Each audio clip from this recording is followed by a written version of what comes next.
Beleza? Tudo bom, Luiz? Tudo bom, André? Bianca?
Pessoal, algum comentário acerca do exercício? Ainda não consegui olhar, mas alguém tem algum comentário? Foi muito difícil fazer? Foi tranquilo?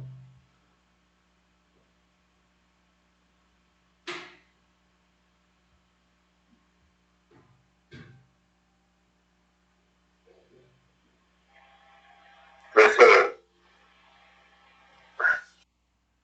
Pode falar, foi, Natan. foi tranquilo, assim, para mim, que eu achei a equação da circunferência lá, assim, que qual é essa relação para o ponto estar dentro da circunferência e ficou mais fácil. Ah, Se eu legal. tivesse dentro da circunferência, é difícil, eu acho. Ah, aí você viu como é uma forma bem interessante de, de aproximar o valor de π, né? Eu nunca tinha nem ouvido falar. Então, na verdade, essa forma também ela serve para você calcular áreas de figuras com formatos desconhecidos. Basta você começar a jogar um monte de ponto dentro da. Você imagina uma figura num formato retangular, e aí você coloca os valores de limite dela, né? Isso tem a ver com cálculo, né? Mas eu não falei, talvez eu não tenha falado, mas esse é um conjunto de técnicas que a gente conhece como Monte Carlo. Na verdade, essas técnicas de estimar valores de π, área e outras coisas são métodos para simulação de Monte Carlo que a gente chama, né? Então são métodos baseados em estatística. Muito usado. Opa, derrubei leite aqui no meu pendrive. Opa, só um minutinho, gente.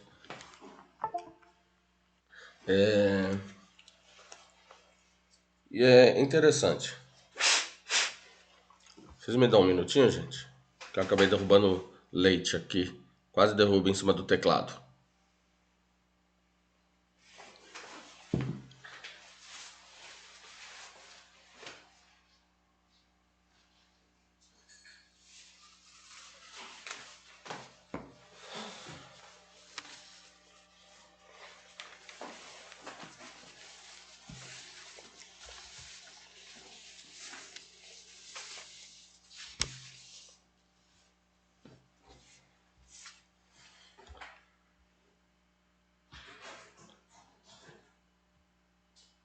Bom, e a geração de números aleatórios, vocês viram que é tranquila também, né? Usando aí a classe random.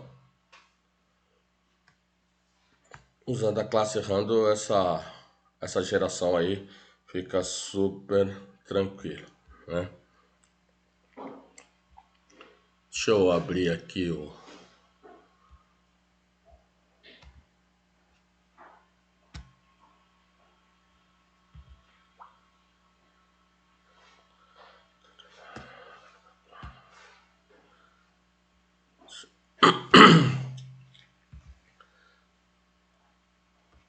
Deixa eu adicionar aqui.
Pessoal, eu vou dar uma passada uma visão geral aí do .NET, né?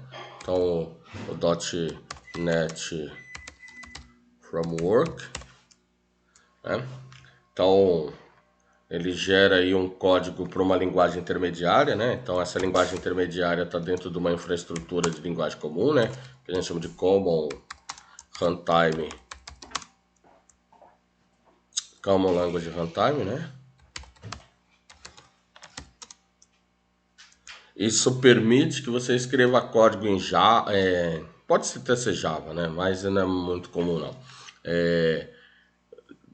Pode ser em Visual Basic, em C Sharp, em JavaScript, J Sharp, enfim, qualquer linguagem que implemente os padrões aí do chamado IL, né? Que é a Intermediate Language. Ou seja, embora existam as linguagens mais comuns aí para o .NET, como o C Sharp e Visual Basic, né, que são as linguagens mais comuns, isso não fica restrito a essas linguagens, né? Eu já trabalhei lá para um pessoal lá de uma companhia siderúrgica lá na Bahia e eles usavam Fortran para .NET, né? Eu também já, lá quando eu trabalhei lá na Stefanini, tinha um grupo lá que estava usando COBOL para .NET, lá numa área lá de negócio. Não sei se eles ainda utilizam, né?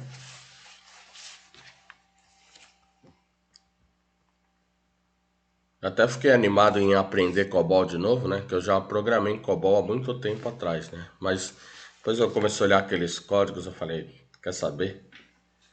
Não quero não, não quero mais voltar a aprender isso não. Mas era uma linguagem legal de programar COBOL, na época, né? Hoje eu não acho tão divertido. Deixa eu partilhar aqui.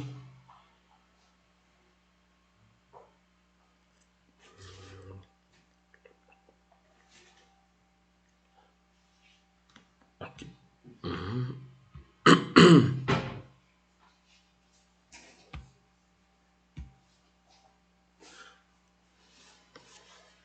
Vocês estão vendo a minha tela de compartilhamento aí, gente? Estão vendo aí a minha tela do Visual Studio? Ok. Bom, vou criar um projeto aqui. Vou criar um projetinho de console mesmo. E eu quero explorar algumas coisas. Questões básicas de orientação a objeto, que vocês já viram em outras linguagens. Mas uma coisa bem direcionada aí, beleza? Deixar a minha máquina. Então, Pessoal, me dê duas palavras-chave aí relativas à orientação a objeto. Que vier à cabeça aí de vocês. Encapsulamento. Fala aí, André, como é que você lida com encapsulamento? O termo em inglês é data reader, né? Tudo bem? Esse é o termo original para encapsulamento. Que se você fosse traduzir literalmente, você chamaria de ocultamento de dados, tá bom? Fala aí, André. Como é que você encara o encapsulamento?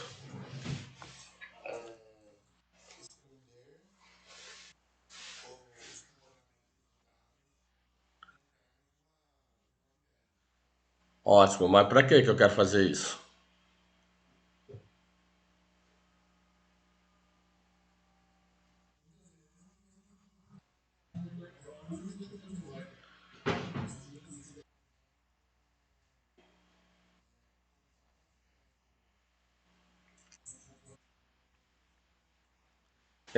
Isso nos leva a um negócio que ficou muito conhecido nos anos 90 como dirigido por objetos.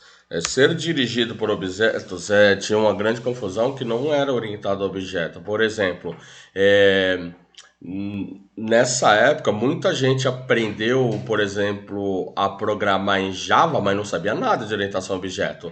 A única coisa que ele fazia, ele abria uma classe lá e saía codificando, né? E aí ele aprendia a usar alguns objetos, não é isso? Por exemplo, para fazer lá o estimador de pi, vocês aprenderam algumas funções lá do objeto random, né? Para gerar um número aleatório. Mas em nenhum momento você se preocupou em como é que ele gera esse comportamento, certo? Você só precisa do comportamento. Quem vai usar o objeto só precisa entender como que ele provê aquele comportamento, como chamar aquele comportamento para retornar o que ele precisa, não é isso? E até a gente brinca, né? Tudo que você não consegue explicar, você põe na magia do encapsulamento, né? Por exemplo, você foi lá e, por exemplo, escreveu isso aqui, ó, U igual a rnd.next double, e no final você espera que essa variável u tenha um valor entre 0 e 1, não é isso? Agora, como é que ele fez para prover esse 0 e 1 aí, pouco me importa, né? Ou você foi lá e frm smile.show.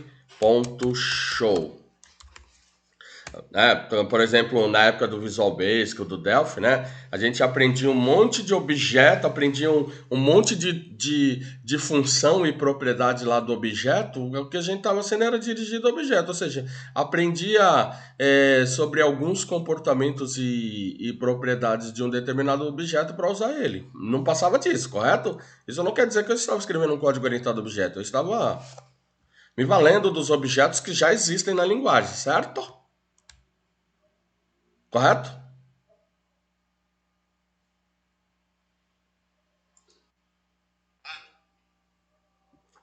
É. E aí, por exemplo, coisas do tipo. é, vou dar um exemplo em Java, né? Que talvez valha para C Sharp, se não valer, depois eu falo, né? Por exemplo, em Java você faz isso, ó. String S igual olá mundo. E aí eu falo, S é um objeto? Vamos supor que isso é Java. S é um objeto? Em Java? Então eu poderia fazer assim, ó. String S igual new string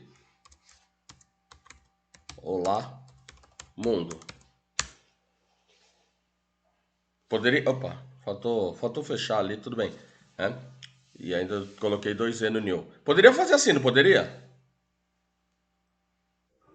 Mas o que que explica eu sempre fazer da forma anterior? Do exemplo da linha de cima. E como é que eu explico isso? Eu não explico, né? Eu ponho lá na conta do encapsulamento, né? Ah, bom, quem projetou essa classe encapsulou esse comportamento aí, né? Numa operação, né? Ou, inclusive, ali tem um cast de operador, né? Coisa que não é muito comum quer dizer, coisa que não é muito comentada nas linguagens atuais, né? Por exemplo, quem programava em C era muito comum fazer cast de operador, né?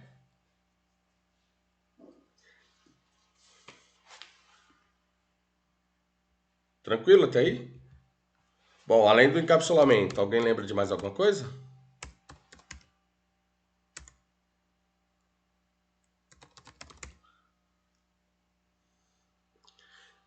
Deixa eu ver se já foi aqui. Bom, oi, repete.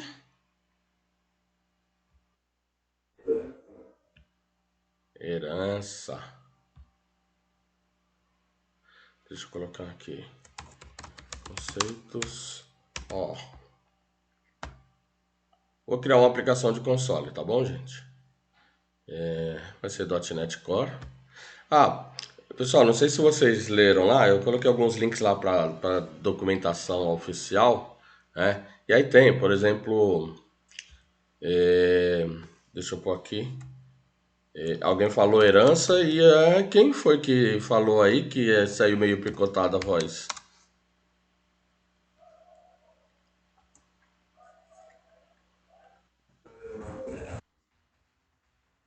Oi? Agora eu tô. Agora eu tô. Só tá como. Só tá rachando um pouquinho a sua voz no microfone.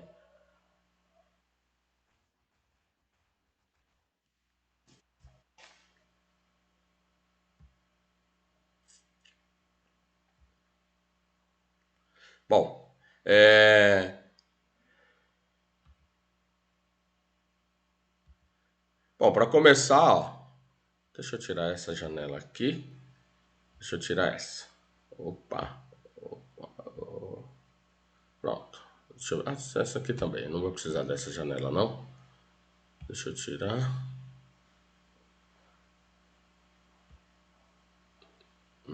Ok. Bom, só para começar aqui eu tenho uma classe, né? E essa classe aqui tem o método main, né? Toda classe que é considerada um programa, ela tem o que a gente chama de ponto de entrada, né? Ou endpoint, que no .NET é essa função main.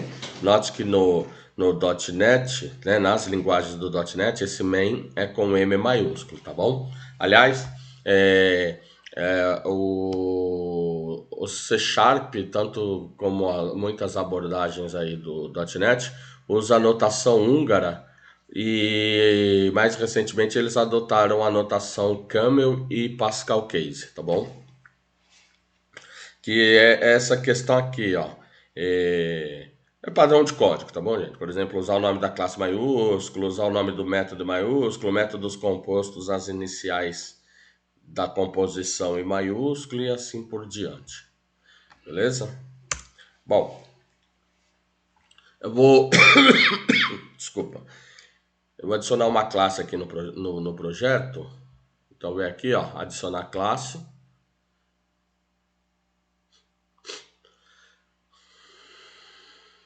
Eu vou pôr aqui uma classe. Vou definir o nome para essa classe.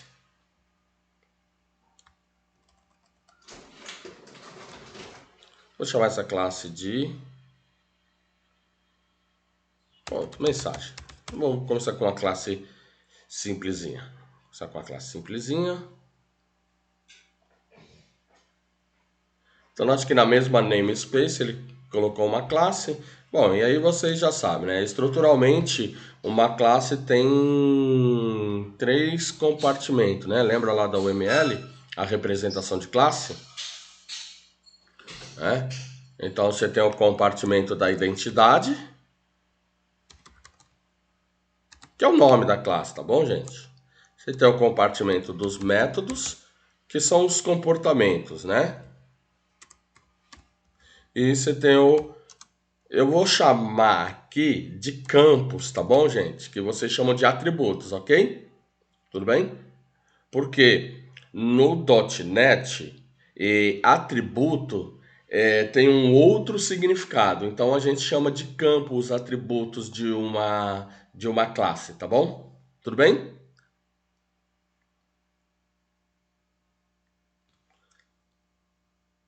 Né? Vou pôr aqui entre parênteses atributos.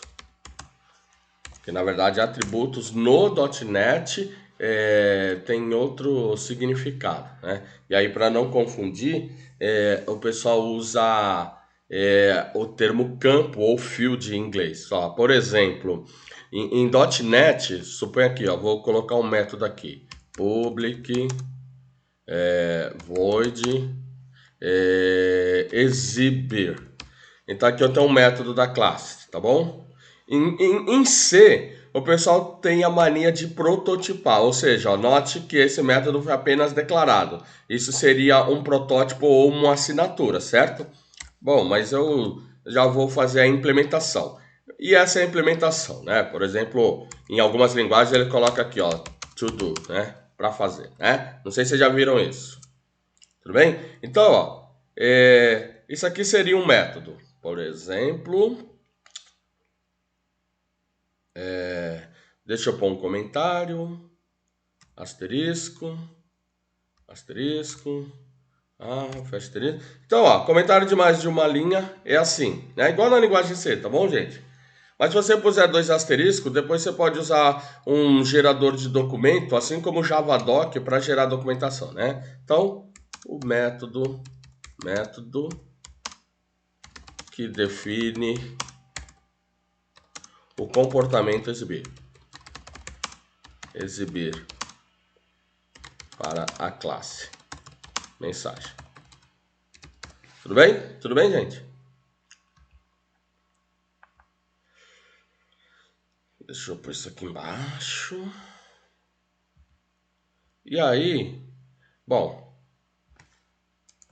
aqui, é, aquelas assinaturas, ou melhor dizendo, aquelas visibilidades que vocês conhecem de outras linguagens continuam valendo, né? Então, o público eu já coloquei aqui, né? Então, em geral, um atributo, por exemplo, string mensagem, né? Então, em geral, um atributo, né? Então, isso aqui no .NET nós vamos chamar de...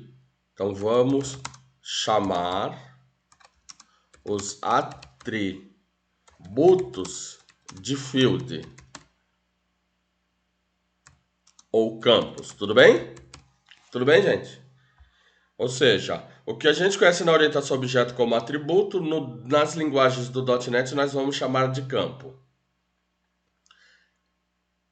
E aí, é, uma classe, ela tem alguns métodos especiais, né? Por exemplo, o método construtor. Como é que é um construtor na maioria das linguagens que vocês conhecem, gente? Como é que é a implementação de um construtor em outras linguagens?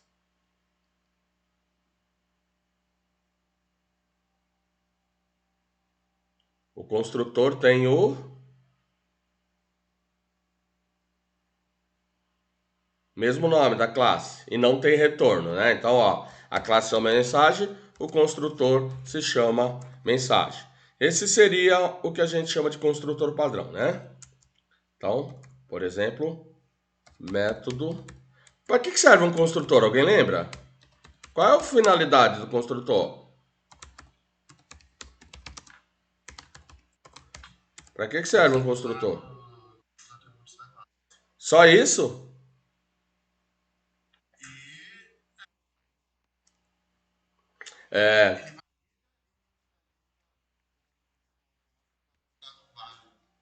É, isso é verdade. Quem que tá falando, gente, que eu não tô vendo? André, isso é verdade, mas é só isso?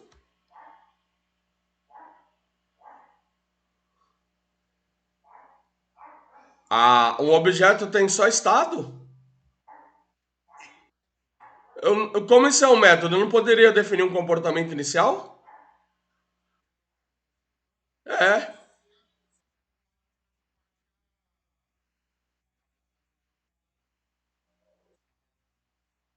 Então, eu posso fazer isso, tá bom? Eu posso fazer isso, mas o fato de eu ter um construtor como um método, eu posso, dentro desse construtor, invocar outros métodos. Por exemplo,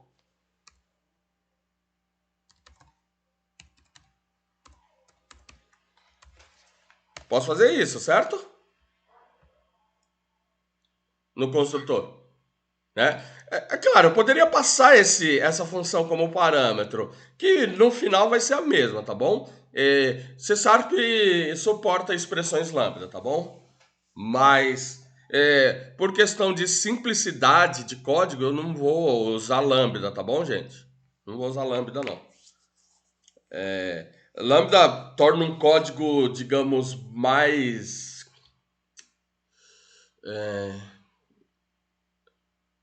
menos raw code, como a gente diz, né? Não, não achei uma palavra em português agora, né? Depois eu tento lembrar. Mas, de fato, um objeto possui, opa, estados e comportamentos. Então, o construtor define um estado e um comportamento inicial para o objeto, certo? Não só estado. E desde que esse estado seja válido e esse comportamento também, né? Ou um comportamento que leve para um estado válido. Deixa eu, deixa eu fazer aqui, vai. Console ponto writeLine. Olá, mundo. Então, essa classe faz isso. Bom, por enquanto a minha classe só tem um construtor aqui, um método e um campo. Tudo bem?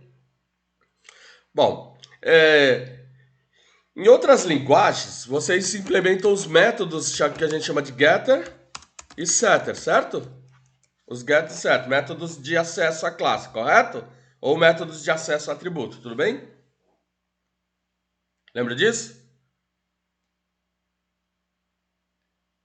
Poderia definir um método get, né, em outra linguagem.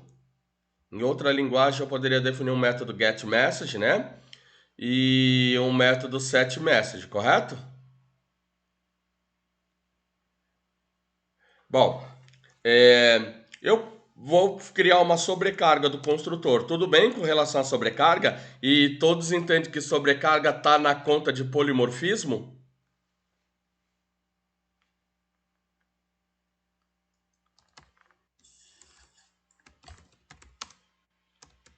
Sobrecarga em inglês overload, certo?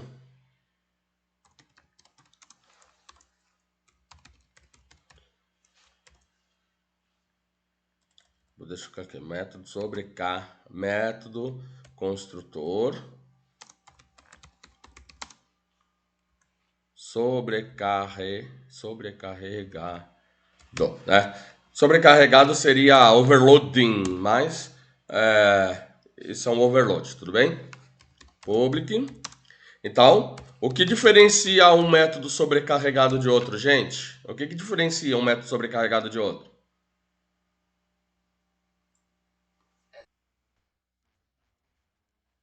Assinatura. Exatamente, ele não pode ter a mesma assinatura, correto? Ou seja, esse método aqui espera nenhum argumento, eu não posso ter outro. Eu posso ter outro com uma assinatura diferente, ou seja, string msg, e aí, por exemplo, console ponto writeLine msg. Então aqui, ó, tem uma sobrecarga. Esse método chama esse construtor, quando ele criar um objeto, ele chama esse método, e esse construtor, quando ele foi invocado, ele imprime a mensagem que foi passada como parâmetro de execução aí, certo? Bom, no .NET, Bom, vou deixar os get set para depois, tá bom? Vou deixar os get set para depois. Tranquilo até aqui, gente? Tranquilos? Tranquilos? Posso sobrecarregar qualquer método no C Sharp, tá bom? Ó, por exemplo, aqui eu sobrecarreguei o construtor, mas nada me impede de sobrecarregar aqui esse método exibir, né? Desde que a assinatura seja diferente, né? E, eu posso fazer isso, ok? Bom, definir a classe e mensagem. Como é que eu faço para usar essa classe, gente? Como é que eu faço para usar essa classe?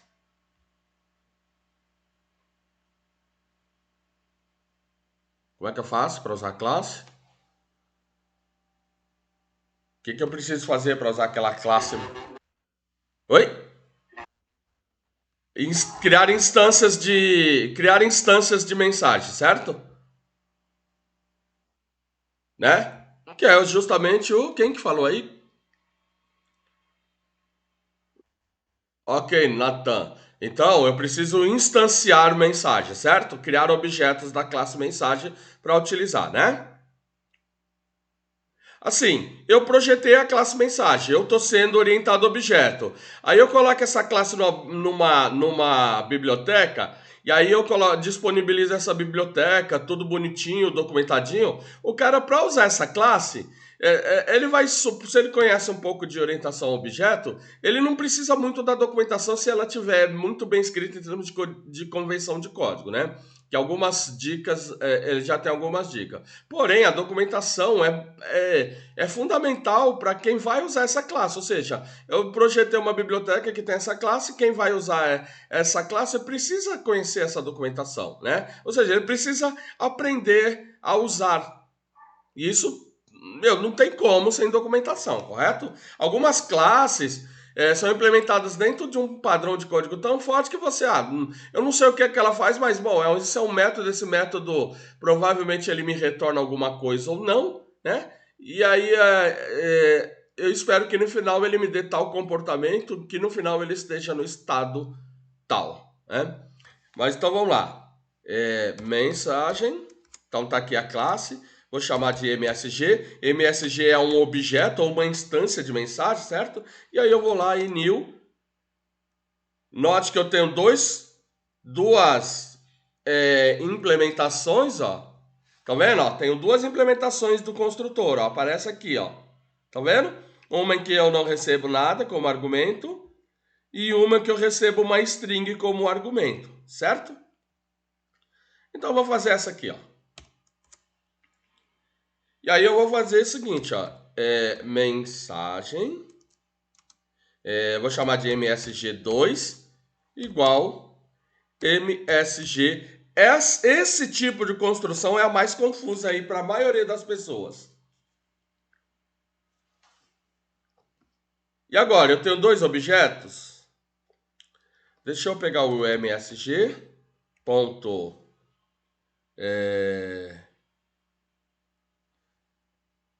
Exibir. Note que o exibir. Bom, o exibir não tem sobrecarga, né? E eu vou fazer aqui o MSG2 ponto exibir. E aí eu vou executar esse código.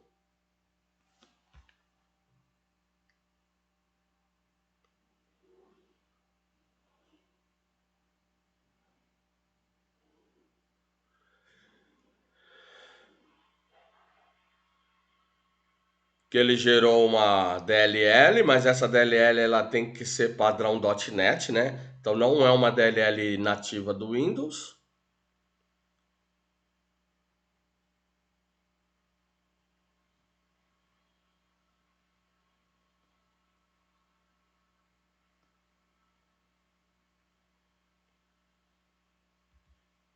Gente do céu. Minha máquina. Bom, tá aqui, ó. Hello World. Bom, isso aqui é do programa, né? E o Olá Mundo foi do construtor, certo?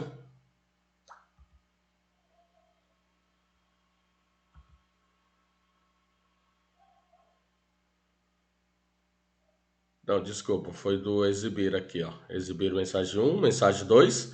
E aí eu tenho um a mais, né? Tem três, tá vendo?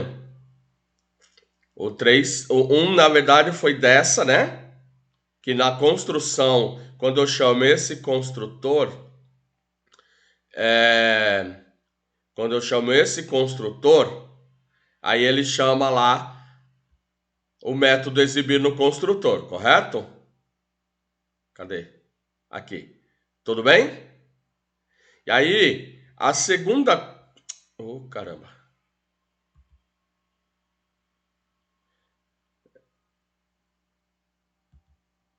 Deixa eu voltar aqui. Aí, as outras duas Olamunda é da chamada exibir, certo? As duas outras é da chamada exibir. E aí, a minha pergunta: esse cara não foi construído? Como é que esse cara aqui foi construído, gente?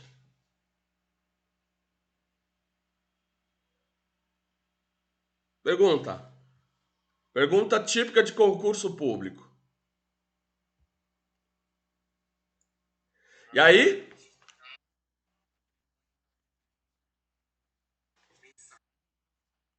né? Isso tem alguma coisa a ver com encapsulamento? Sim, por exemplo, esse apontamento carregou uma série de comportamentos que você não viu, André. Certo?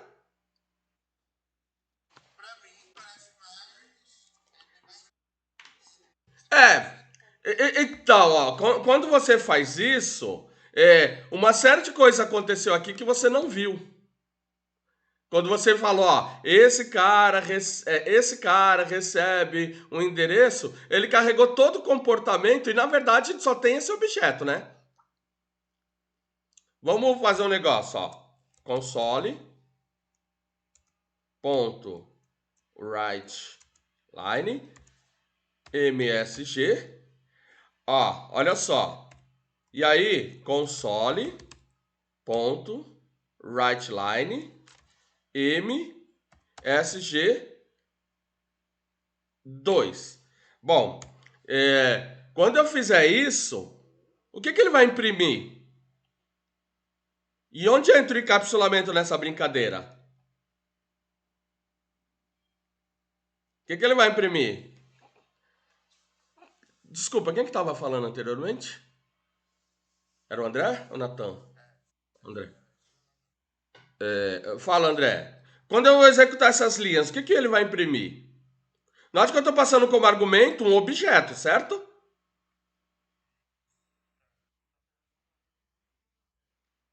Exato. Né? Bom, a gente fala que é a instância, né? Isso aqui é uma instância, né? Não, é uma instância. É uma instância que internamente a gente chama de referência, certo? Por exemplo, eu criei um objeto, não é isso? MSG. Internamente, ocultamente, estruturalmente, a gente fala que na verdade isso aqui é uma referência, né? Mas em Java, por exemplo, quando você instancia, você fala uma coisa, ó, cria um objeto da classe tal, não é isso? Mas se a gente for levar no ponto de vista estrutural, você fala, na verdade, é uma referência para aquela classe, né? Guardada nesse cara, certo? De fato, a gente sabe que isso aqui é uma referência e mais, como é que essa referência é construída? Não me interessa como é que ela é construída, correto?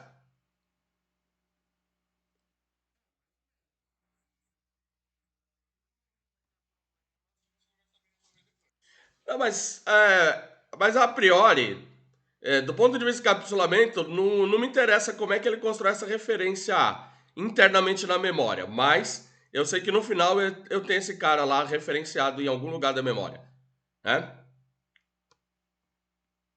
Então vamos lá. A hora que eu executar, o que ele imprimiu?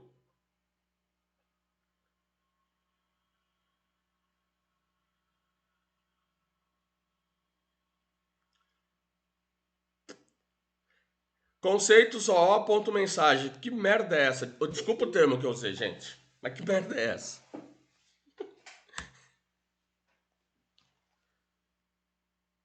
Que método que ele invocou?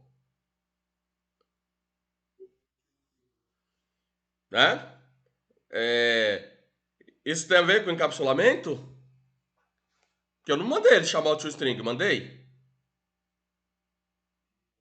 Né? Eu vou chamar explicitamente o toString. Vou chamar só no... Bom, vou chamar nos dois, tá bom? Vou chamar nos dois. Deixa eu ver aqui. O que que tá pitando aqui? Vou chamar nos dois, pronto.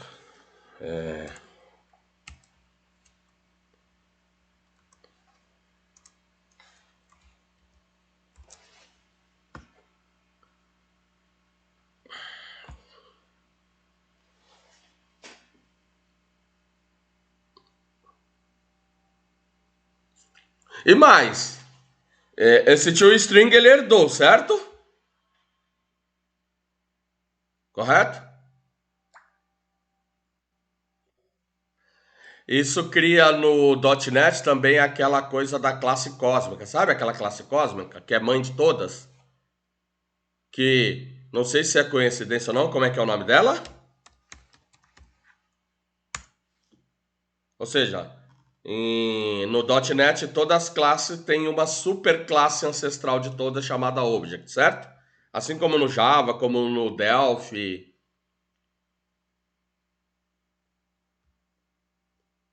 Eu não...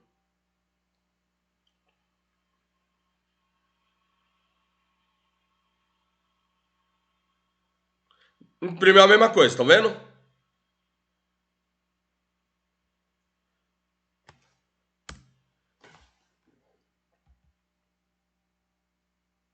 Tranquilo até aí, gente?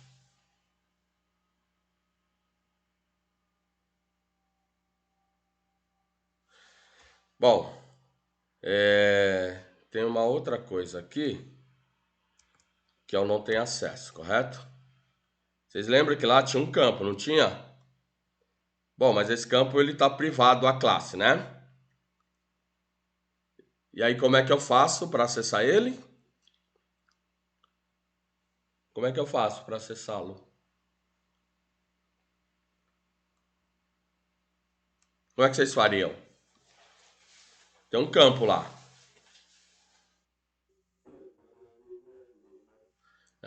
Os tais, os get set, né? Opa. Os get set, não é isso? Como é que você faria? Deixa eu apagar aqui só para não dar erro. Então vamos voltar lá na classe mensagem. E aí como é que vocês implementariam esse get set?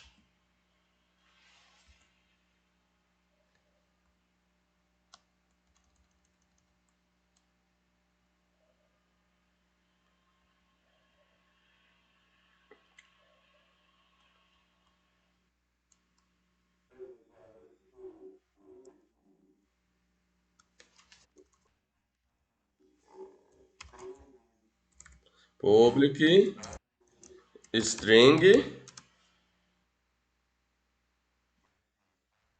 get, vou pôr com G maiúsculo só para manter o padrão. E aí, return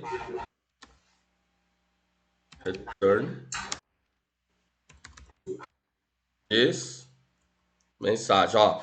Deixa eu voltar aqui, ó. Note que tem um cadeadinho lá, não sei se você viu, né? Não dá pra ver, tá muito pequeno, né? Mas tem um cadeadinho aí. Se você abrir no teu Visual Studio. E aí, se eu quiser, eu posso ter um set, né? Que ele é privado. Public, void, set, mensagem, né? Isso é válido, tá bom, gente? E aí, como é que eu faço? Opa, deixa eu pôr o argumento aqui, né? String, mensagem. E aí diz, ponto, mensagem, igual, mensagem. Então, ó, note que aqui é o campo e aqui é o parâmetro, tudo bem? Pessoal, isso é válido, mas não é assim que a gente faz em .NET, tá bom? Como é que a gente faria em .NET, que eu acho muito elegante?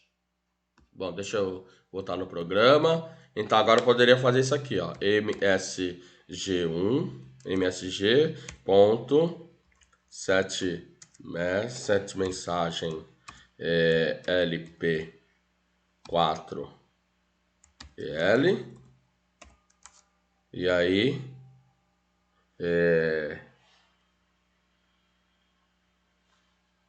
console ponto write line msg ponto get, né? Mensagem. E eu vou copiar essa linha aqui.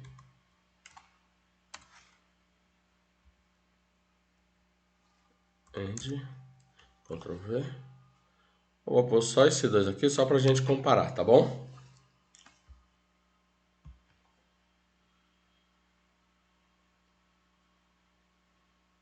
Olha só. O que que isso quer dizer? Comportamento igualzinho lá no Java.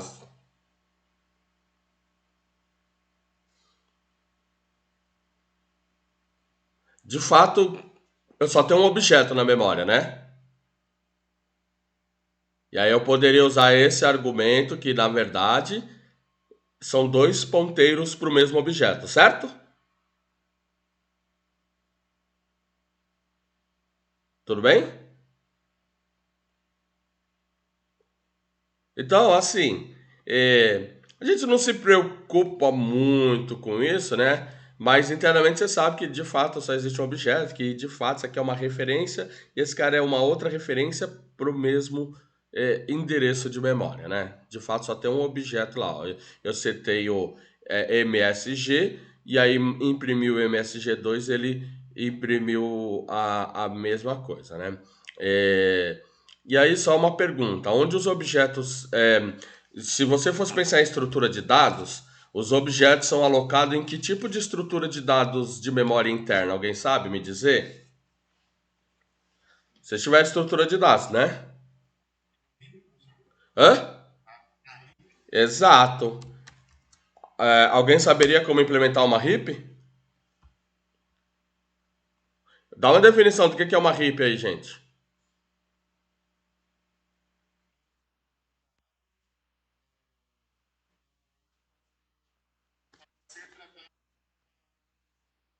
Exatamente, olha, muito bem, né? Você pode implementar uma heap como uma árvore de busca binária, né? Ou uma árvore binária de busca, né? Exato, muito bom, né? Então, e uma variável primitiva? Qual que seria a estrutura de dados usada na alocação de uma variável primitiva? Alguém sabe? Alguém lembra? Isso vale para Java também.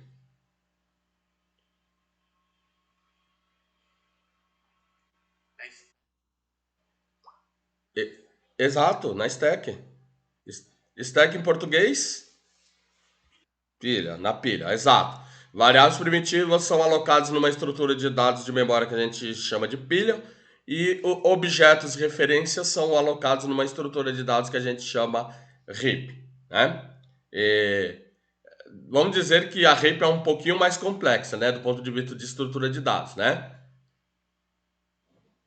A pilha é uma estrutura de dados muito simples, concorda? Comparada à heap. Sim, não, talvez?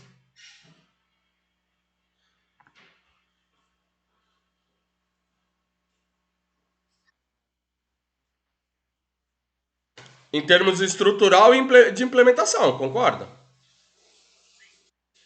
Porque você tem que definir a árvore, né? Você tem que definir aquelas propriedades. Lembra da propriedade básica de uma árvore binária de busca? O filho à esquerda, da sub-árvore à esquerda. Ou direita, né? Se você assim quiser definir, né? Ou seja, os filhos à esquerda têm chave menor que a do pai e os da direita têm chave maior. Nada te impede de fazer uma implementação que inverta isso, correto? Mas você tem que lembrar dessa propriedade. Para chamar de árvore binária de busca, o filho tem que ter a propriedade que o filho de um lado tem chave menor, o filho do outro lado tem chave maior, correto? Isso é uma propriedade que tem que ser mantida na RIP, né? E uma pilha não tem, em termos de implementação, não tem tanta restrição, né? A única restrição é você ver se a pilha tá cheia ou vazia, né? Nas operações push-pop, certo?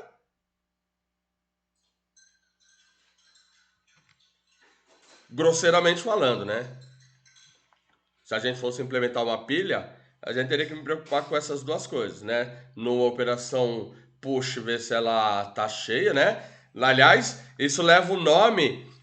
Isso leva o nome de um dos sites mais famosos de programação. Lembra do nome lá, daquele site mais famoso de programação? Que é um fórum. Hã? O que que seria uma Stack Overflow? Estouro da pilha, né? Stack Overflow. Aliás, é um site bacana, hein? Inclusive para arranjar emprego, gente. O Stack Overflow. É? Porque pilha é considerada uma das estruturas de dados mais importantes. Você vê ela em N situações de implementação, certo? Em N situações. Bom, voltando aqui ao meu código.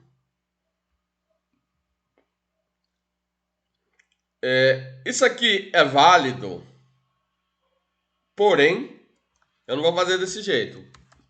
String m igual, por exemplo, msg2.get mensagem.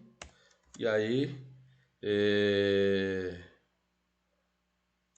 console.write m. Bom, na verdade vai fazer a mesma coisa, né? Ele vai pegar o valor da propriedade. Eu usei o termo propriedade, né? É bom que a gente fale de propriedade, porque no .NET nós não vamos implementar get e set. Get e set vão ser encapsulados dentro de o que a gente chama de propriedade, tá bom? Tudo bem, gente? Uma propriedade no .NET é um método que encapsula operações do tipo get set. O que aconteceu? Que é minha janela? Ah, caramba. Eu nem tinha visto, já estava aberto. Vamos de novo. Esse último aqui, ó, é esse aqui, né? Então, string. Opa.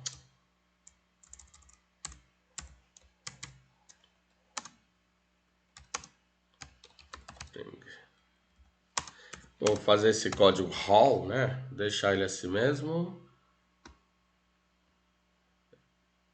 Só lembrando que M é uma instância, né?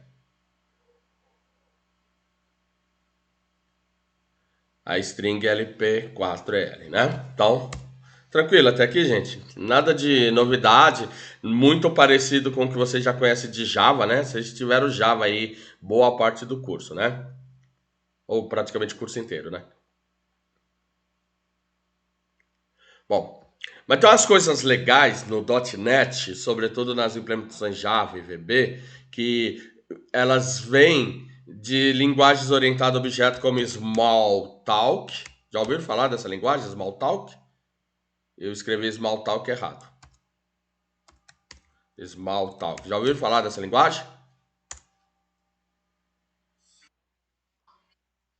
A primeira puramente orientada a objeto, tá bom? Mas não é a primeira linguagem que traz conceitos de orientação a objeto, André. A primeira linguagem mesmo que traz conceito de orientação a objeto é dos anos 60, do Smalltalk é dos anos 70. É lá uma linguagem chamada Simula, né? Eu acho que é o Simula 67, para você ter ideia, lá dos anos 60, mais ou menos 67. Se não for a Simula 67, a Simula 68, tá bom?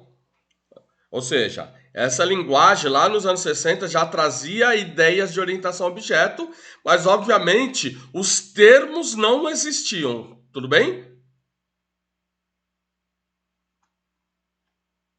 Por exemplo, a linguagem C nos anos 80, quando ela se transformou em C++, ninguém chamava de objeto, chamava C com classes. C com classes. Aí teve um cara que ele, se eu não me engano, é da Xerox, Alan Kay, o nome dele é Alan Kay, eu acho que se escreve assim. Ele que sistematizou muito dos termos de orientação a objeto. Embora, embora essas coisas já existiam, olha só, desde a década de 60 que já existe orientação a objeto. Mas praticamente a explosão dela foi nos anos 80. Nos anos 70, o pessoal chamaria quem estava usando Smalltalk de aventureiro, né? Ah, os aventureiros aí com uma, com uma coisa aí que é uma porcaria que foi inventada na Califórnia. Porque, qual que é a... Pessoal, vocês entendem essas palavras que eu falei? Essa porcaria que foi inventada na Califórnia. Eles estão se referindo a quê? Bom, essa porcaria só pode ter sido inventada na Califórnia. O que tem lá na Califórnia? Vale do Silício e é, um sistema de universitário que contribuiu muito para a computação. Vocês sabem qual que é o sistema universitário lá da Califórnia? São as universidades da Califórnia, né? Alguém lembra de alguma universidade do sistema de universidades da Califórnia? Famosa? E aí? Não, não, MIT não. É o sistema universitário, é o sistema de universidades da Califórnia. O MIT fica em Boston, tá bom? O MIT é vizinho de Harvard, que ficam em Boston. Massachusetts. Nossa, que nome difícil de falar. Massachusetts. Instituto de Tecnologia de Massachusetts, né? Que é o MIT. Massachusetts Institute of Technology. Bom, gente, o que tem lá na Califórnia? As 4 universidades que transmitiram a primeira mensagem da internet, lembram disso? Universidade da Califórnia em Berkeley. Ó, DNS Bind foi definido lá na Universidade de Berkeley, né? Muitos programas foram definidos lá na Califórnia, né? Na Universidade da Califórnia. Por exemplo, as ideias de muitos programas que estão dentro do Unix, né? E hoje no Linux também. Então, por exemplo, Universidade da Califórnia em Berkeley. Eu não sei como é que se escreve Berkeley. Já, rapaz. Depois vocês veem se tá certo aí, tá bom, gente? Eu não sei se Berkeley, acho que tá errado. Berkeley. Bom, eu acho que tá errado. A Universidade da Califórnia em Los Angeles, já viu? Acho que a UCLA apoia o Los Angeles Lakers, é isso? Já viram? Embora eles acho que até tão pouco tempo não podia usar esses patrocínio em camisa, né? Na NBA, não é isso? Bom, sei lá, não importa. A Universidade da Califórnia em Santa Bárbara e a Universidade da Califórnia em Davis. Bom, obviamente, o Vale do Silício está lá, certo? Na Califórnia. Porque seria hoje a ideia que a gente tem das startups e... Como é que a gente chama aqui? Meu Deus. Bom, depois eu lembro, tá me dando um branco aqui. Incubadoras, já viram a ideia de incubadoras dentro das universidades, gente? Aqui não é forte, mas existe. Então, por exemplo, lá dentro da USP existe uma incubadora, por exemplo, o Super Download nasceu lá dentro da incubadora da USP. Não sei se vocês sabem disso. Aí hoje o pessoal expandiu a ideia para startup, né? Mas antes das startups, a ideia é, era de incubar, né? Ou seja, junta um monte de empresa que tem algumas ideias interessantes e põe no lugar lá para desenvolver isso a um custo menor e com a ajuda de quem tem o know-how, né? Por isso que geralmente essas incubadoras estão dentro das universidades, né? O Vale do Silício nasceu mais ou menos assim, né? Então tinha essas grandes universidades, né?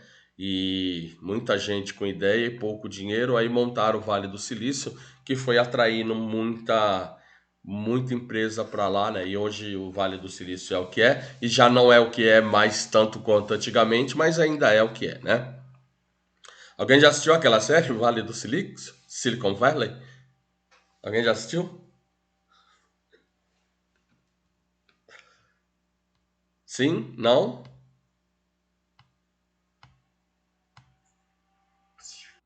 Mas basicamente é o que? É um grupo de estudantes universitários, alguns nerds da computação e alguns espertinhos tipo de marketing, né? Marketing, publicidade, administração, né?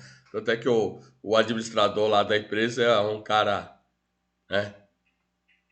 Que é todo enrolado, né? Mas é interessante, né? Porque de fato é uma caricatura do que é o Vale do Silício, né? Essa série.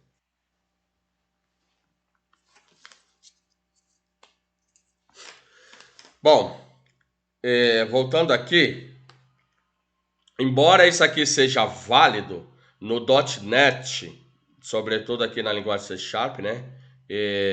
Eu vou agora, né, esquecer um pouco o .NET e usar mais o termo C Sharp, né? Mas a gente não pode esquecer que o C Sharp aqui está rodando dentro do framework .NET, né?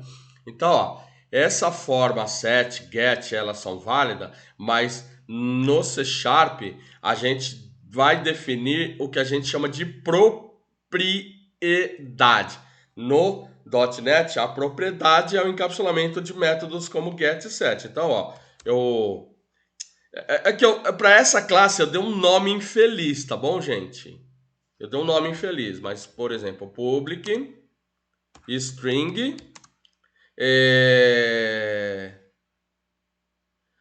vou chamar de change, porque eu dei um nome, o nome do campo é o mesmo nome da classe, e aí foi infeliz, né? E olha só, olha que lindo. Eu tenho uma propriedade change que encapsula get e set. Se eu quiser, eu posso abrir get, posso abrir set, tá bom, gente?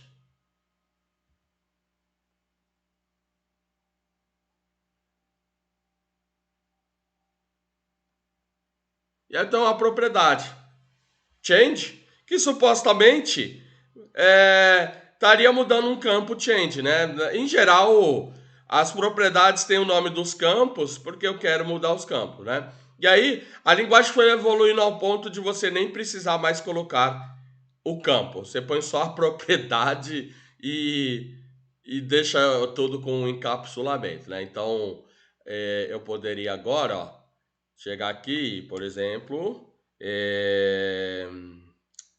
msg.change igual a teste.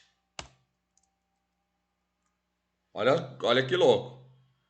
Então, na verdade, essa propriedade encapsula get e set. E eu posso, se eu quiser, como get e set são métodos, eu posso implementar agora lá dentro. Não é muito mais bonito isso? Não é um código muito mais limpo? E aí eu poderia fazer isso, ó. Console. Ponto, writeline, msg, ponto, change. Isso dá mais coesão para o objeto. Olha que coisa bonita. Estão vendo? Isso dá mais coesão para o objeto.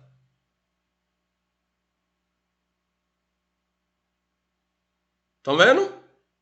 Então, ó, get set é válido. Mas eu vou preferir criar uma propriedade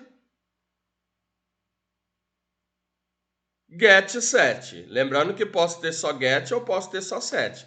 E aí eu preciso analisar em que situação vou ter só set e em que situação vou ter só get, né? Por exemplo, em algum momento eu só vou querer ler o valor da propriedade, em algum momento eu só vou querer mudar o valor da propriedade, né?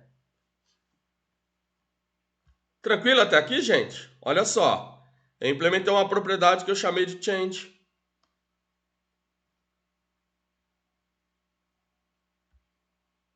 E aí, ó, obviamente, se eu quiser, eu posso pegar aqui, ó, e abrir esse cara, tá bom? E aí, ó, aqui eu colocaria, na verdade, change vai mudar o valor do campo mensagem. Aí eu codificaria mensagem igual a um parâmetro especial chamado value. Então, por exemplo, mensagem igual value.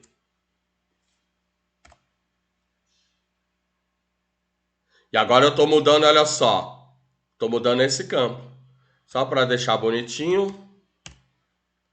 Dis.mensagem. E aí eu get return value. Se eu quisesse. Mas você viu que não precisou de nada disso, né? Return. É claro, se eu quiser escrever alguma operação, que isso é um método, né? Return. Bom, aqui o value não vai funcionar porque dentro das conversões de código, para eu retornar, eu deveria ter um campo que eu quero retornar, né? Mas como esse cara tem nome diferente, aí eu deveria escrever return value e ele já assumiria que o value, na verdade, é um ponteiro para o campo message. Mas como, na verdade, a propriedade não tem o mesmo nome do campo, aí eu poderia fazer um return dis, que não é muito adequado do ponto de vista de padrão, tá bom? De código. Dis.mensagem. Tá aí, ó.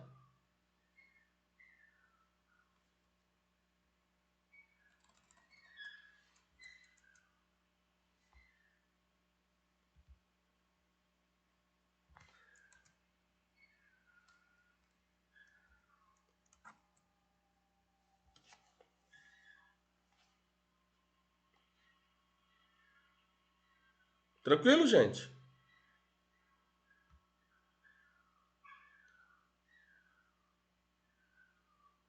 E agora,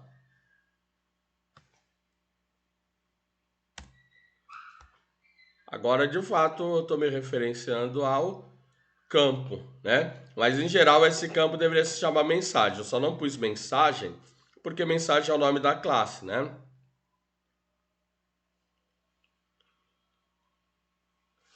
Tudo bem, gente? Alguma pergunta até aqui? Algum comentário, observação?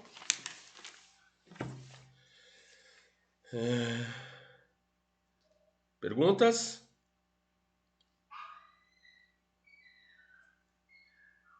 Vocês estão aí ainda?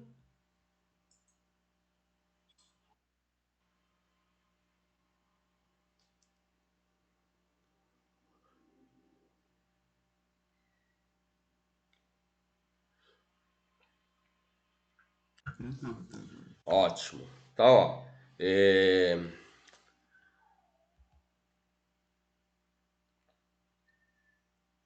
bom, já vimos aqui, né? O campo, o método, construtor.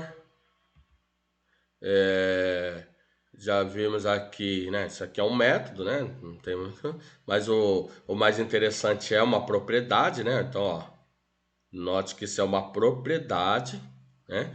Então,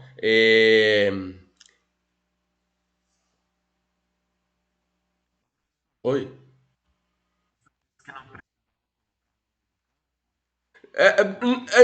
Por que eu pus o nome do campo? Porque ele não tem o mesmo nome da propriedade,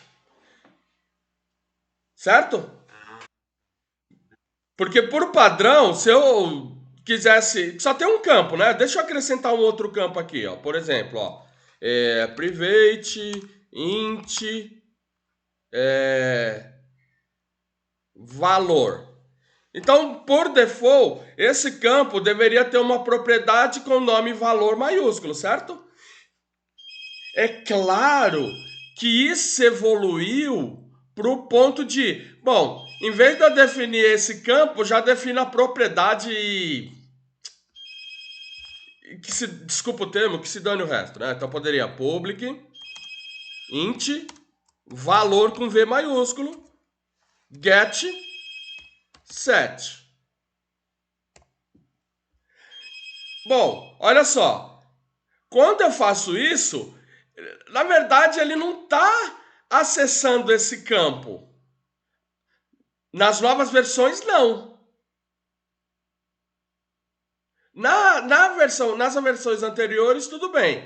Agora, quando eu abro lá o meu get, por exemplo, return value, note que agora, quando eu faço um return value, ele associa, né? Bom, em geral, na grande maioria das linguagens, né? Como mudou um pouco a arquitetura desse cara, né? Show. Como mudou um pouco a arquitetura desse cara aqui, e aí o diz.valor igual value. Note que value é um atributo. Por que ele... Aqui, ó, ele não existe no contexto, porque de fato nas novas versões do .NET, eu não preciso mais deste campo.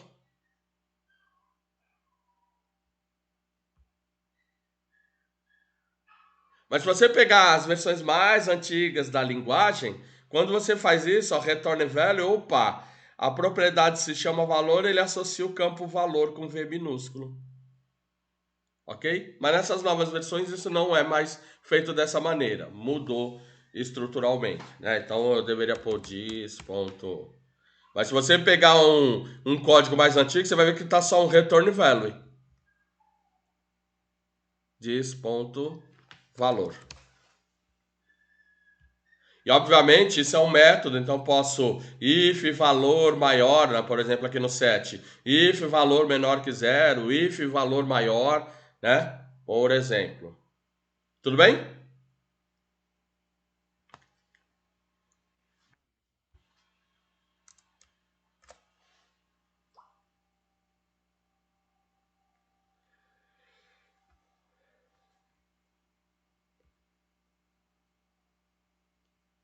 Mas venhamos, convenhamos, esse código é muito mais elegante, né?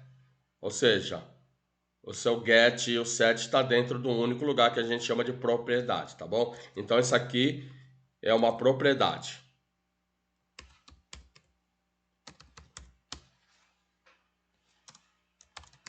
Tudo bem? Então, ó, de fato, propriedade no .NET é uma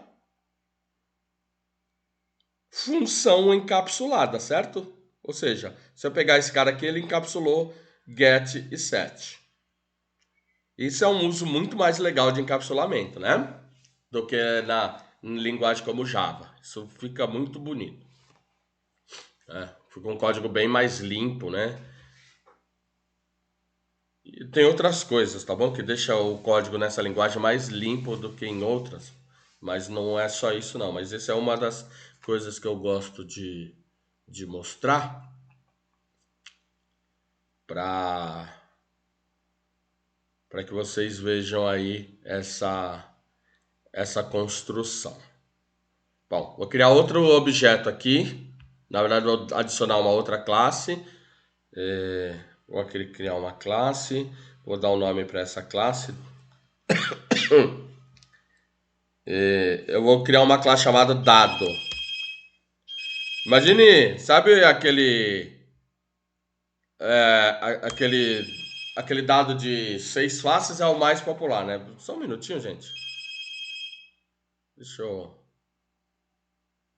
atender aqui o telefone, que não para de tocar.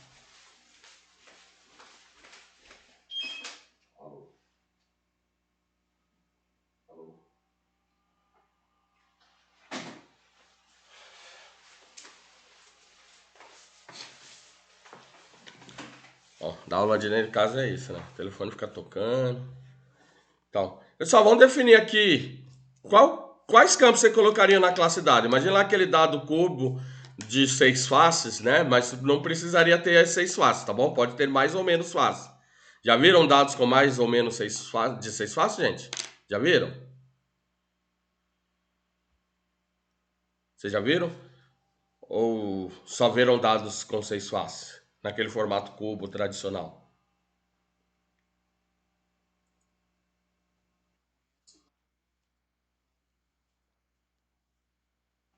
Ótimo. Exato. Eu dei aula no curso de jogos há muitos anos, eu dei aula no curso de jogos, né? Eu dei aula no curso de jogos por pelo menos 8 anos, e aí era muito comum os alunos aparecerem com dados de 8, 10, 12, 20 e dados que beiram a uma esfera de tantas faces que tinha. Que quanto mais fácil você vai pondo, ele vai pendendo para uma esfera, certo?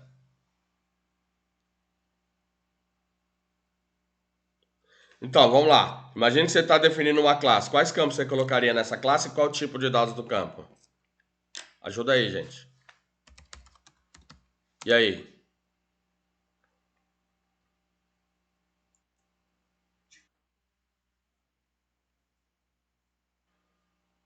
Que método?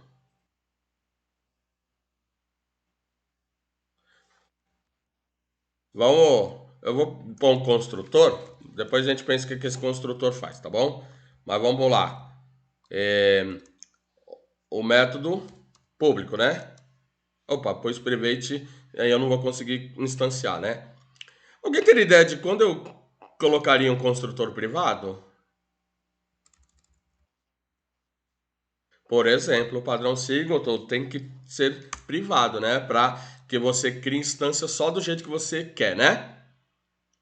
Ou seja, o comportamento criar objeto está encapsulado na classe. Só a classe sabe como criar o objeto da maneira correta, né? Então, public. E aí, qual que é o retorno desse método? Void, int, o quê? Int. Qual int? Lembra que a gente tem 8 tipos de dado int, lembra disso? O menor, qual que é o menor?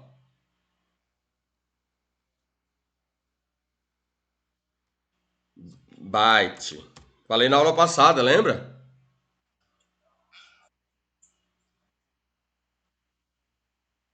O menor tipo int, eu falei.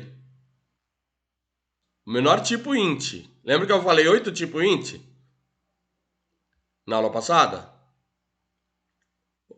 O menor é byte, né?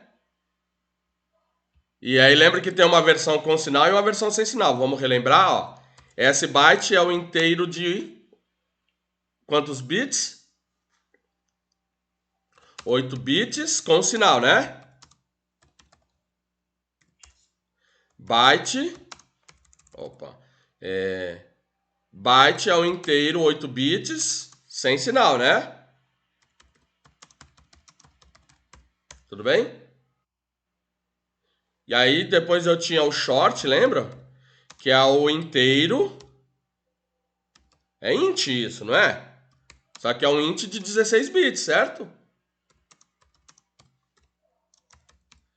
Esse é com sinal ou sem sinal? E aí eu tinha o short, que era inteiro de 16 bits sem sinal, né? E aí eu tinha o int, que é o inteiro de 32 bits com sinal, né? E aí eu tinha o int, lembra?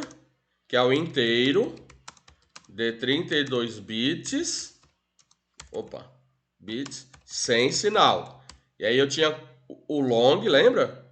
Que é um inteiro de 64 bits com sinal, né?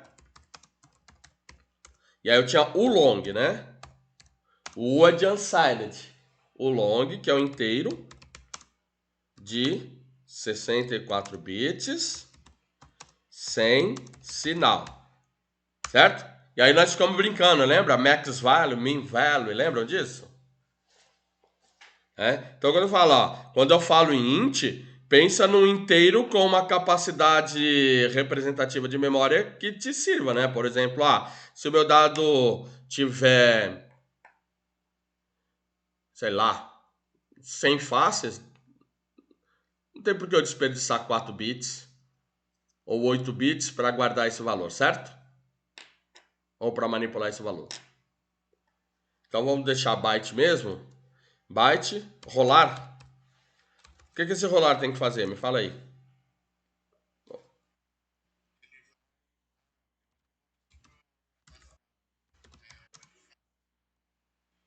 Então vamos colocar aqui, privado, né? Private. Tem que ser do mesmo tipo, né? Como é que é o nome? Vou chamar de faces. Eu vou colocar minúsculo.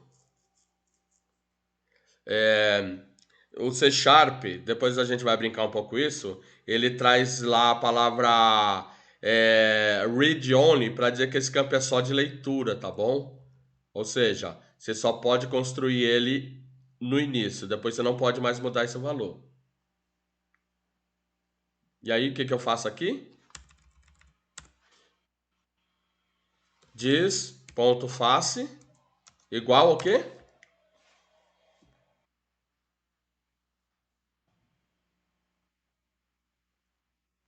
No construtor eu defino quantas faces tem. Então vamos lá. Diz.face igual. Vamos definir por padrão 6. E aí vamos criar uma sobrecarga desse método, em que eu passo o número de face. Pode ser? Gente, isso é só uma ideia, tá bom? Nada impede de fazer de outra forma, concordam? Byte, face, desface, igual a face. E aí, o que o rolar faz?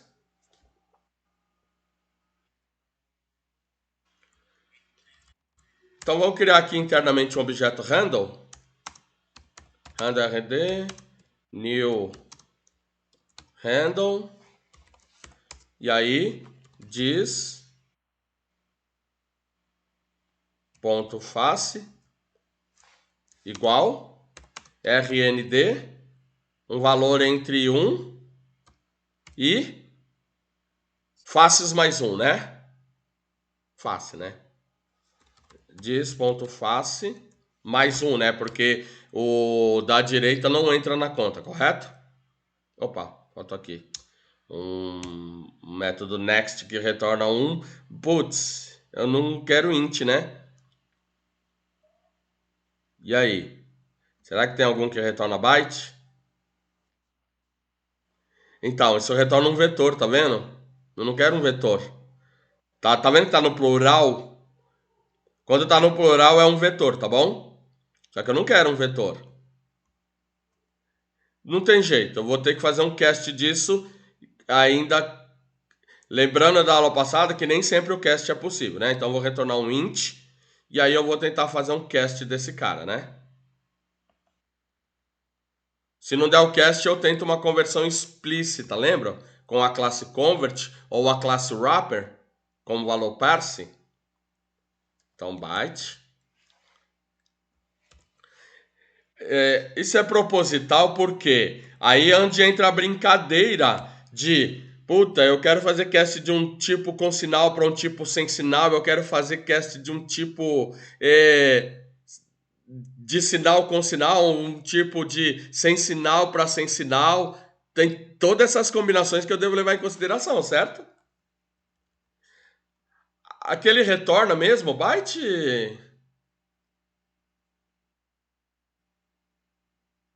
Porque ó, aqui eu mudei o valor do campo, certo?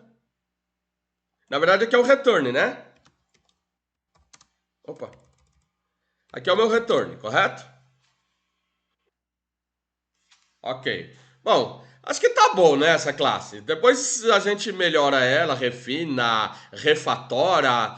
Aliás, com essa única classe dá pra gente abordar 13 técnicas de refatoração das mais usadas. Vocês entendem o que é refactoring, né, gente? Já ouviram falar?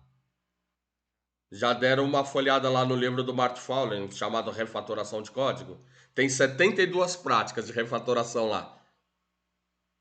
Mas na prática, são 13 as que são realmente muito utilizadas, né?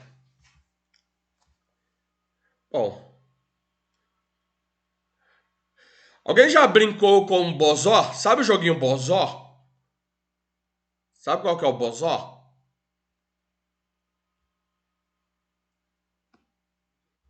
O Bozó você rola 2 dados. Você tem 2 dados, 6 faces. Aí você tá lá no boteco. Ninguém aqui vai em boteco, né, gente? É boteco mesmo, boteco, sabe? Botecão, aquele bem boteco. Aí você rola 2 dados. Aí, se você tirar um num dado e um no outro, você ganhou a rodada. Se não, ganha quem fizer a maior soma dos 2 dados, certo?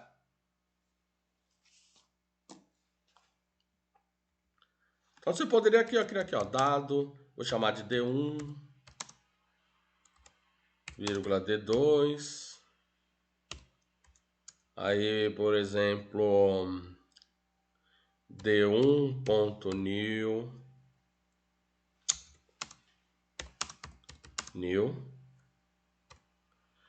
dado. E aí eu criei uma sobrecarga em que eu digo o número de face, né? Se eu não disser, ele assume que é 6, né?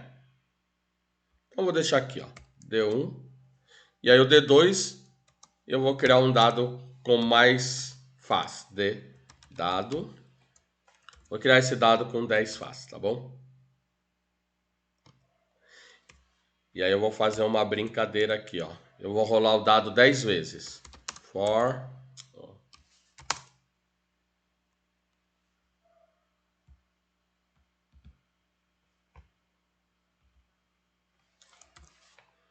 int i igual a 1, vírgula i menor igual a 10, ponto vírgula i mais. E aí eu poderia fazer assim, ó, int não, né? Vou pôr byte, né? Byte soma igual d1 ponto rolar mais d2 ponto rolar.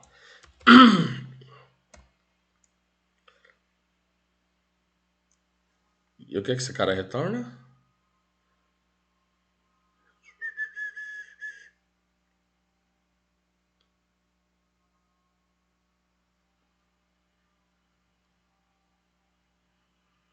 Bom, não tem problema. E eu vou fazer lá console.write line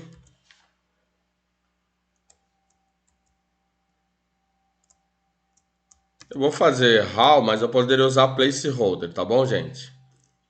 Poderia usar um placeholder aqui.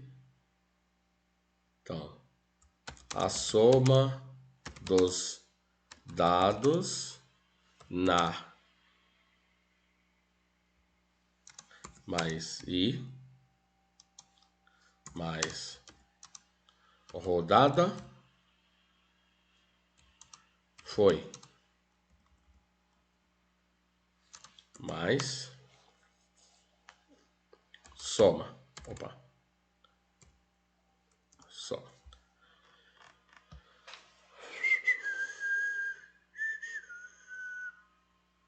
Olha que coisa louca. Estão vendo, gente? Vocês estão vendo? Ó, esse cara retorna byte, não é isso? Opa. Esse método retorna byte, não retorna? Esse método retorna byte. Mas a soma é int. Estão vendo que loucura?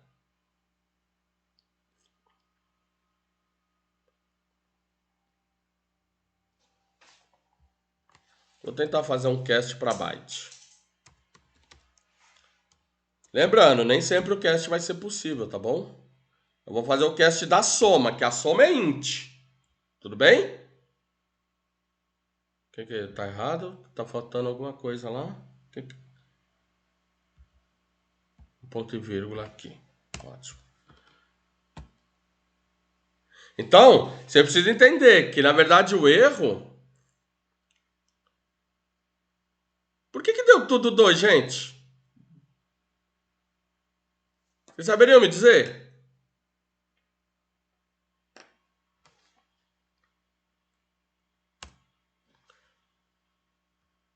E aí?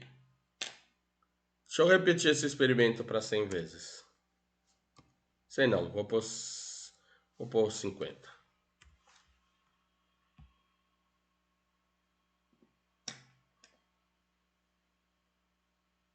Ó, tá vendo?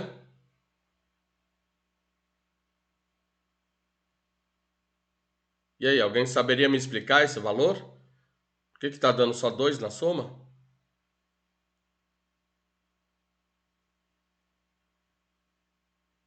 E aí, gente?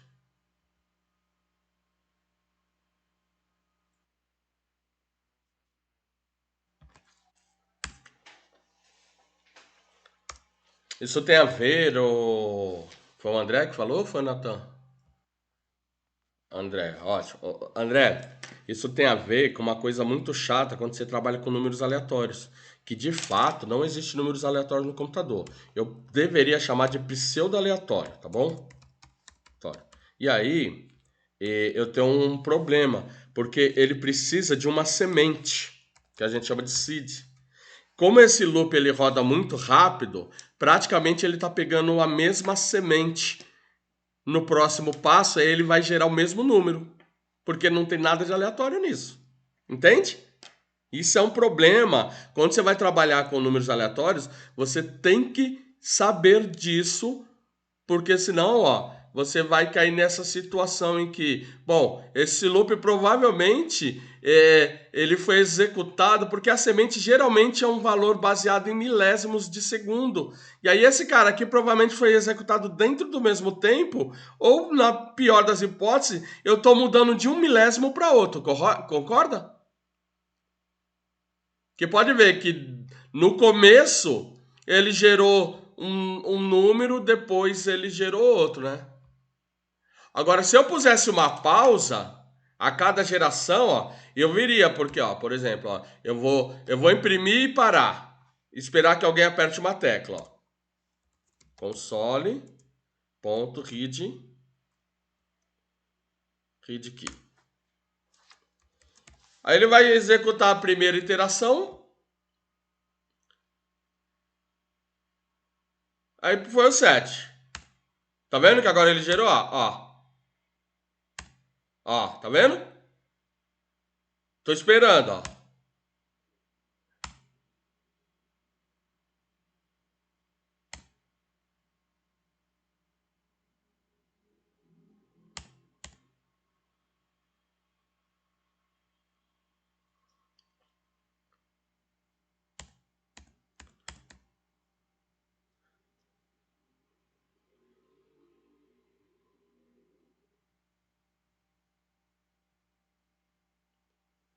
Então, nem sempre, se eu não souber usar aleatório, isso vai tornar uma dor de cabeça para mim, tá bom?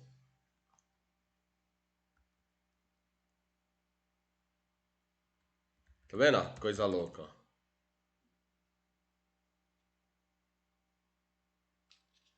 Obviamente aqui ele deveria, mas aí eu teria que calcular a probabilidade dele gerar, né? Esse cara retorna dentro do. Deveria agora entrar mais a fundo para entender por que tá dando só 2, ó. Opa. Viu que coisa chata?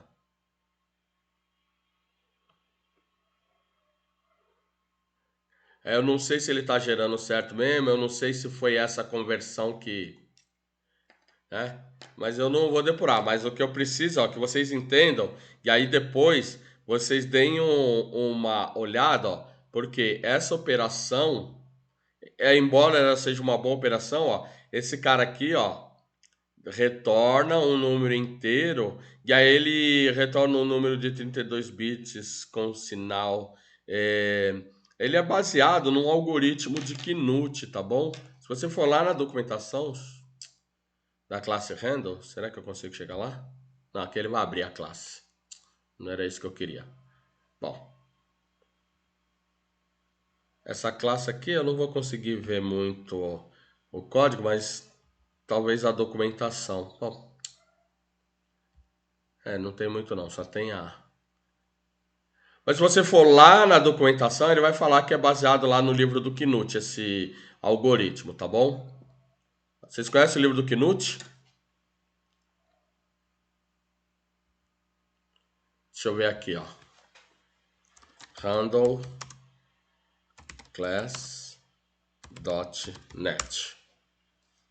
Aqui. Deixei na documentação. Ó. Representa um gerador pseudo-aleatório, produz sequência de números que atendam a certo requisito estatístico. Bom,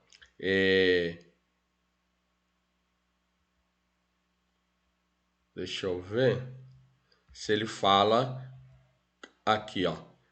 Ele é baseado nesse livro aqui, tá vendo? Ó, a implementação do Handle é uma versão modificada do algoritmo do Donald E. Knut.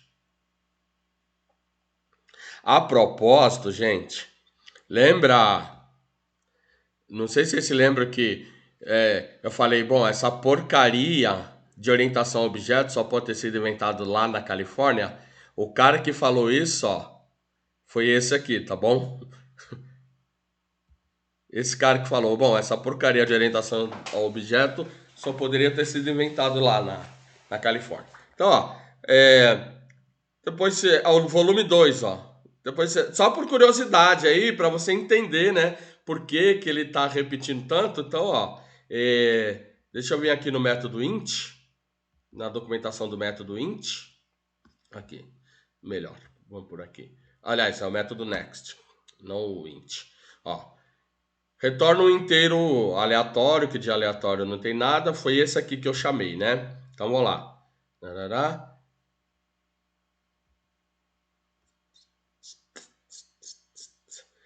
Aqui não tem muito. Aqui ele não diz muita coisa, né? Aqui não diz muita coisa. Então, eu vou voltar para a classe. Deixa eu voltar lá para a classe. Cadê? Opa. Deixa eu voltar aqui para a classe. É isso. E aí eu vou lá no construtor da classe, não é no método, na classe. Vou lá para o construtor da classe. Cadê? Aqui, construtor tá aqui. Melhor. Bom. Ó, ele usa uma semente padrão, tá vendo? Essa semente é baseada no quê? Deixa eu ver.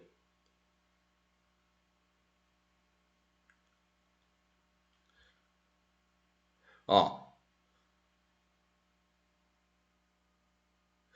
ele é chamado com um atraso de 2 segundos, causado para produzir um valor de semente diferente. Ainda assim, eu teria que mudar os argumentos, por exemplo, né, para que ele forçasse uma semente diferente. Aqui ele usa uma thread para forçar isso, estão vendo? Sleep, põe para dormir 2 segundos. E aí ele gera um terceiro, tá vendo? Esse cara aqui ele pegou outra semente. Porque esses dois estão pegando sempre a mesma semente. Por isso que ele está repetindo, entende? Vocês entendem por quê da repetição? Porque esses dois caras aqui, eles estão pegando a mesma semente. Aí esse aqui, É uma artimanha não muito legal, mas infelizmente é uma artimanha. Ó. Ele fala, ó, bom, espera 2 segundos para gerar um outro aleatório, aí ele consegue mudar a semente para não ficar repetindo. Ok? Tranquilo, gente? Tranquilos?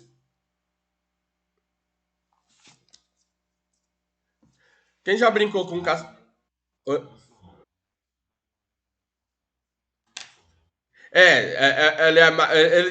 na verdade, Nathan, você tem que entender, ó, que a classe random ela gera um objeto e a semente ela é definida no construtor, certo? Eu tô aqui no construtor, ó. Tá vendo, ó? Construtor. No momento de construir, ele gera uma semente padrão ou eu posso passar o inteiro como semente, tá vendo? Eu poderia. Eu, eu poderia vir aqui, ó. é, eu poderia vir aqui na classe dado, ó, e no momento de construir. Cadê o construtor? No momento de. Aliás, aqui, né? É que eu estou usando esse objeto, ó, aqui. Eu poderia passar uma outra semente, mas aqui não tá. Aqui não adianta muito, porque no método rolar eu estou criando um objeto, esse objeto vai lá e sorteia uma face, certo? O que eu poderia aqui é mudar uma semente, por exemplo, data, time, ponto, now, ponto, ano, por exemplo, ou ticks. Note que tick é um valor long, tá vendo? Que conta os ticks de relógio aí, né? Ou millis, né? Millisecond, que pega os milissegundos. Eu não sei se nessa versão tem o nanosecond. Não sei, acho que não tem nano. Não, não tem nano. Né? Mas a semente padrão, na verdade, é esse cara aqui, ó. A semente padrão. Eu poderia mudar. Por exemplo, no Java, ele já permite passar nanosegundo, né? No novo Java. Que era padrão também milissegundo. Então, eu preciso de alguma forma mudar. Porém, como aqui eu estou falando do objeto dado, o que eu deveria aqui, ó, que não vai ficar muito legal, ó, no programa, ó, eu gerar um atraso aqui. Mas vocês viram que eu. Aqui, ó, tá vendo aqui, ó, o rolar pro dado 1 e o rolar pro dado 2 tá pegando a mesma semente, estão vendo? Porque a hora que eu executo essa operação, ó, eu poderia tentar fazer isso, ó. D1 valor D1 igual a tira esse cara daqui, ó. Aí começa a emporcalhar o código, né? Aí começa a emporcalhar o código. Aí vem aqui lá e usa aquele thread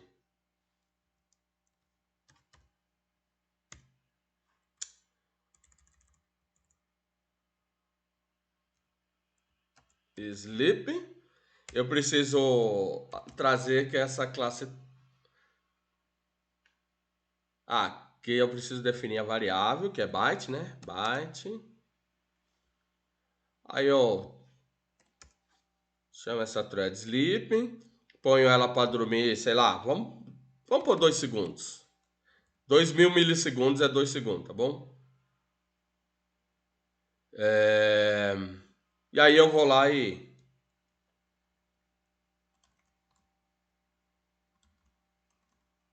Ctrl C, Ctrl V. Aí eu ponho aqui D2, valor D2. E aí eu ponho valor D1 mais valor D2. Aquela thread, ela. Ué, não é da System a thread? Acho que classe que é a thread. Ah, thread. Mas. System Thread, ó. Tá vendo? A namespace? System Thread. Eu tenho que fazer um using para essa namespace.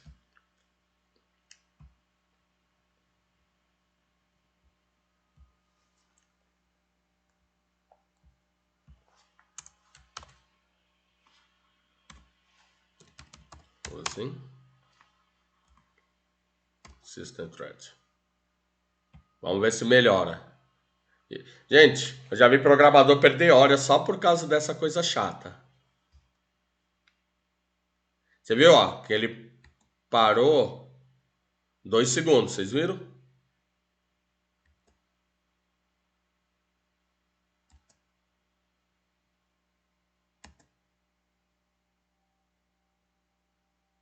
Bom, continua uma merda, vocês viram, né?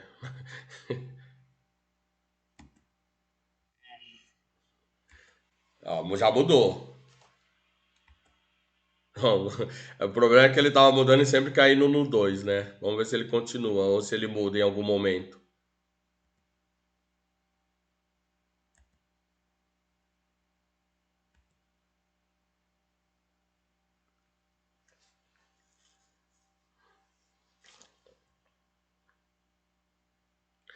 Aí, ó, por que que não tá adiantando? Por que que isso não adiantou?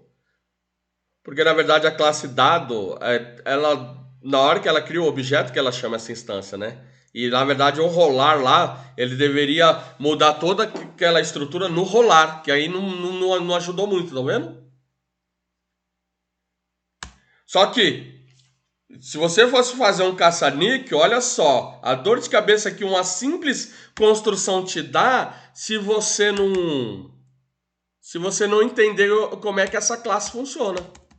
E é claro, né, no caso, como é que seria a geração de aleatório. Eu quis trazer isso para mostrar para vocês, né? Porque vocês viram que lá funcionou bonitinho. O único código que eu vi acho que foi o do Natan, né? Eu vi que a implementação, né? Não testei, mas a implementação é mais ou menos do jeito que a gente espera, né? Eu teria que ver aqui por que que ele está indo para 2, né? Mas você vê, ó, uma simples coisa dessa já te tira o sono, né?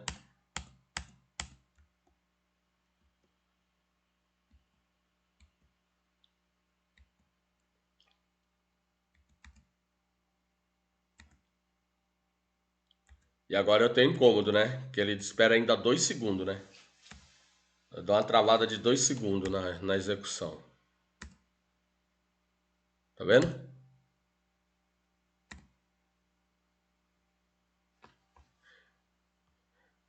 Eu quis mostrar isso pra que você, por exemplo, um simples joguinho, se eu fosse simular um joguinho de Bozó, eu ia ter que perder um tempo aqui, né? Que é uma implementação típica que vocês fazem, né? Teria que perder um tempo aqui, ó, para melhorar esse cara, né? Teria que perder um tempo nesse método. Né? Eu vou deixar aí como atividade vocês quebrar um pouquinho a cabeça nesse cara, beleza? Para melhorar isso aí. Talvez se você usar essa classe em outro contexto,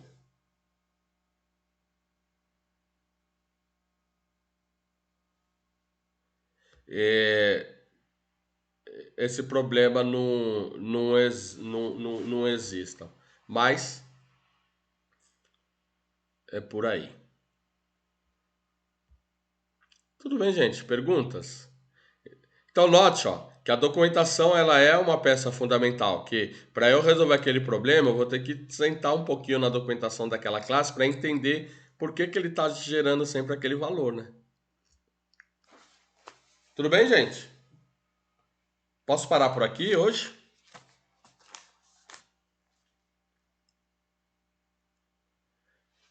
Posso parar por aqui? Bom, eu vou deixar duas coisas lá como tarefa, além da memória. A questão do overload e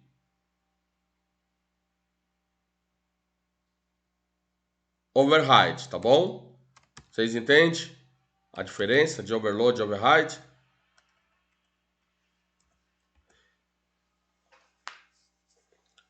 Hoje nós usamos overload. Mas deixa eu ver, acho que na hora que eu pedi para abrir a documentação da classe, Ah, fechei, né? Deixa eu ver. Deixa eu ver. Eu acho que a hora que eu pedi para abrir essa classe, apareceu uns virtuais. Deixa eu ver. Eu não sei se apareceu o override.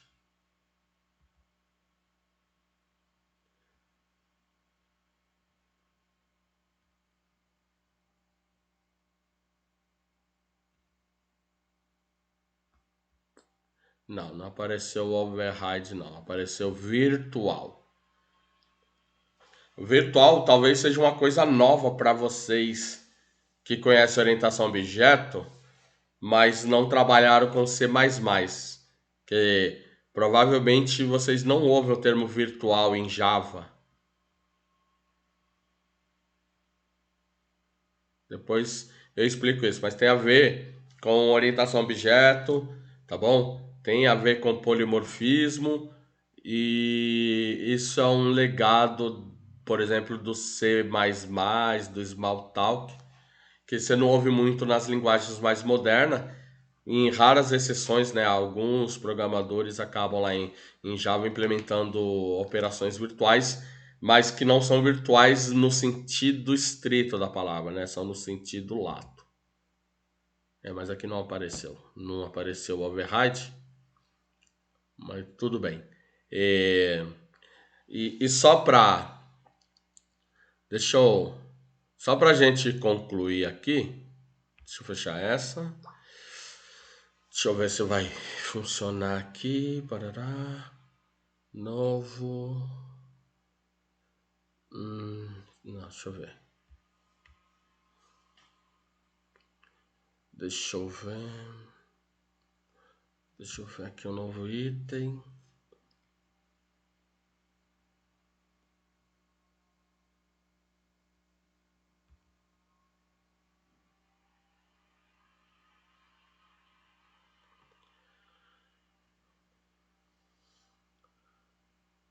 Bom, vou deixar para mostrar isso na próxima aula, tá bom?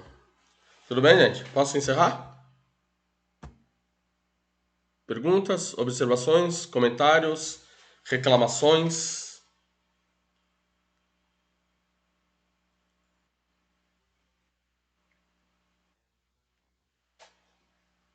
E os demais colegas estão aí ou só ligaram e estão fazendo outra coisa?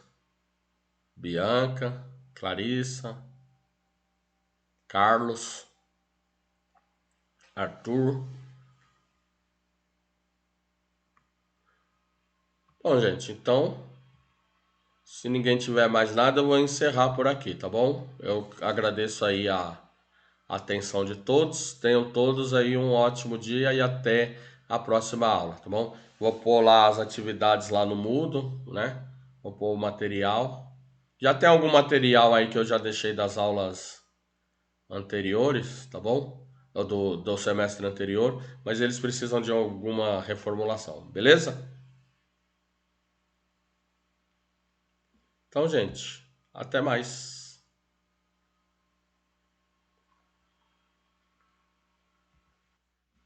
Falou, André. Falou, Natan.